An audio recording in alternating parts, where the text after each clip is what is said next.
reports that that deal is for the veteran minimum exception of $2.6 million.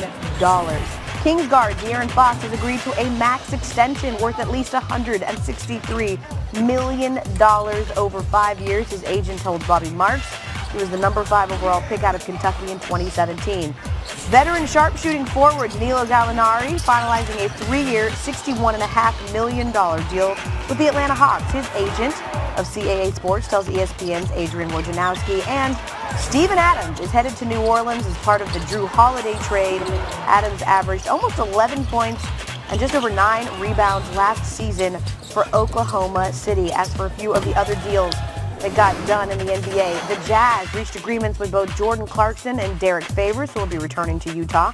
Joe Harris is staying with the Nets after signing a 4-year, $75 million deal. And Mason Plumlee is headed to the Pistons. His deal, Randy, for 3 years and $25 million. All right, El, thank you. Woj is with us all morning here on SportsCenter AM. And Woj, let's talk about this Montrezl Harrell deal. A surprise even to Patrick Beverley, who tweeted, what? And then a couple of choice emojis here. So fun for his soon-to-be former teammate. How did this deal come together? Well, after Dwight Howard surprised the Lakers, took that offer in Philadelphia, Montrezl Harrell needed a home. And the Lakers moved in, offered him their full mid-level exception.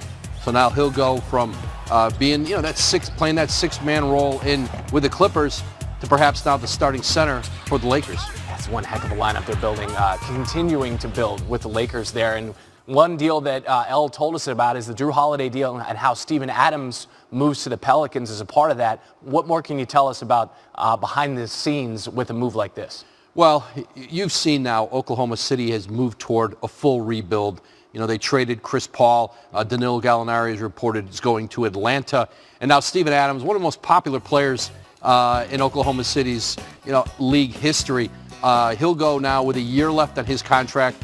The Thunder get something for him. They get a first-round pick via Denver as part of that larger deal, a couple second-round picks. And Steven Adams will anchor that back line for Stan Van Gundy in New Orleans with a lot of young players, few better influences, locker room, and a player who can still play at a very high level. Talk about building a culture. He's a guy who can do that there for Stan Van Gundy. That's Adrian Wojnarowski with the very latest. He'll be with us all morning on NBA Free Agency. This is everything, and I'm going to tell you why. Because if you're in a place like Oklahoma City, you're probably not going to get free agents. The only way you're going to get players is through the draft and through trades. So this is what these draft picks are, the chance to draft those players or trade them for players. And Zach was just talking about the Thunder getting second-round picks in the next few days. Watch him get another first-round pick, especially if they can participate in a sign-and-trade for Danilo Gallinari. He's not going to be back in Oklahoma City, but they could send him elsewhere. This is team building 101, but it's almost like team building 101.2 or something because he's doing this to such an extent. I mean, even down to the level that the year or so that you're going to probably suck, which is next year, they're not even going to have fans. I mean, that's beautiful. This is basically what Sam Hinkie was trying to do in Philadelphia, which is get as many draft picks as you possibly can, give yourself as many chances to hit on those draft picks, whether they be in the teens or at the top of the draft. Well, next year, the Thunder are probably not going to be as good, probably a couple of years here, but at some point, you become a good, nice young destination with good young players that people might want to go to, and then you have all the first-round picks. I feel like Adam Silver is going to be announcing, and with the 10th pick, yes, you guessed it, the Oklahoma City Thunder. Sam Presti. That's going to happen every year for the next few years.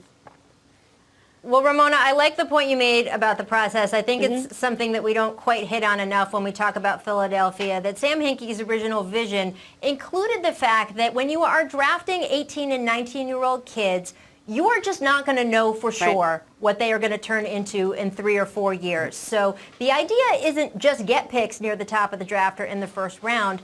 The idea was get as many as you can. So that even if you only bat, in baseball terms, 300 or 400, if you have so many shots being at the plate, so many ups, you are going to get, say, in Philadelphia, end up with a Joel Embiid and Ben Simmons, 2 young all-stars locked in on those contracts. And look, Philadelphia, they whiffed on a bunch of those early picks. But again, when you have as many picks as Philly amassed during that process, and as much as Sam Hinkie has amassed here, you have the chance of getting those young players that you really, really want and can hit on.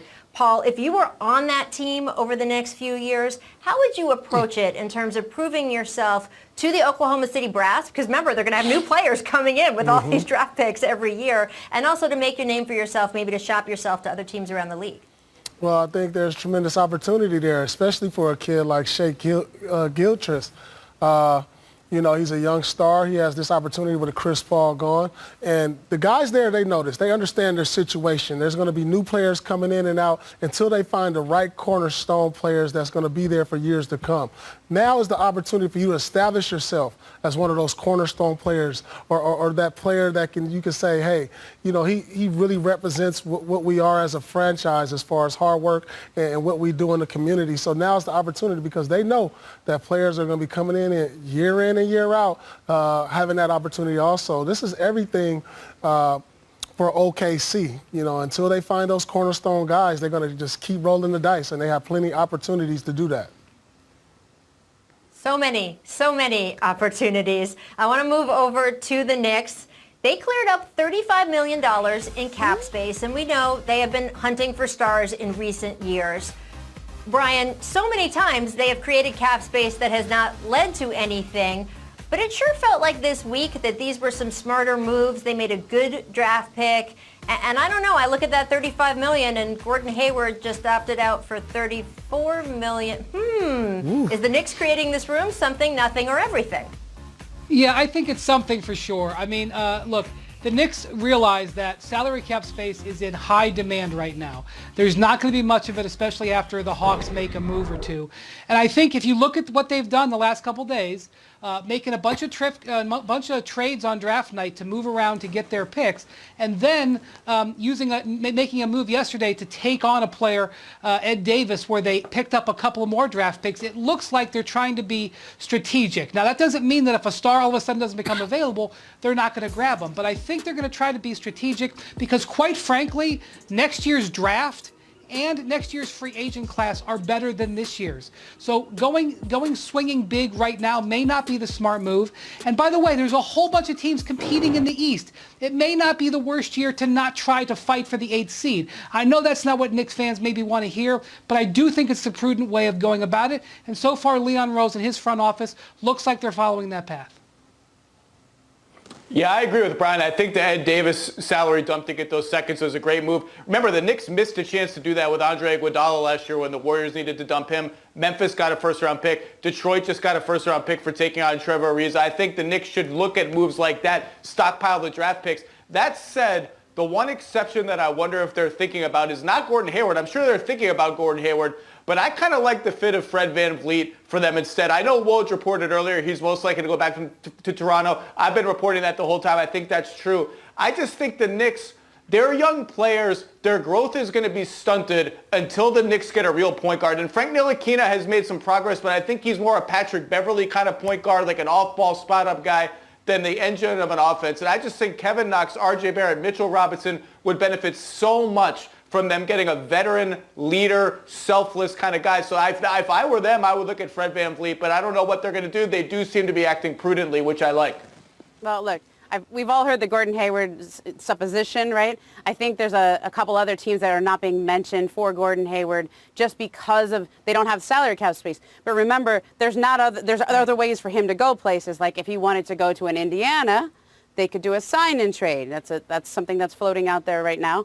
But I think with the Knicks, all that salary cap space, you could throw an offer at KCP. You could throw an offer at Bogdanovich. You could throw an offer at VanVleet. You can just make teams that are trying to retain their own free agents uncomfortable. And maybe you might get one of these guys, or maybe you become the third team in a sign and trade that picks up a draft pick because you're able to absorb some of that salary.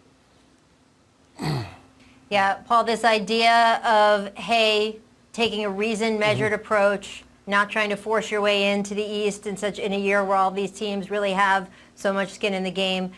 Do you recognize this Knicks team? How do you feel about this? No, pretty I don't nice to see, right? I mean, you know, they've done better with this draft, but the cap room,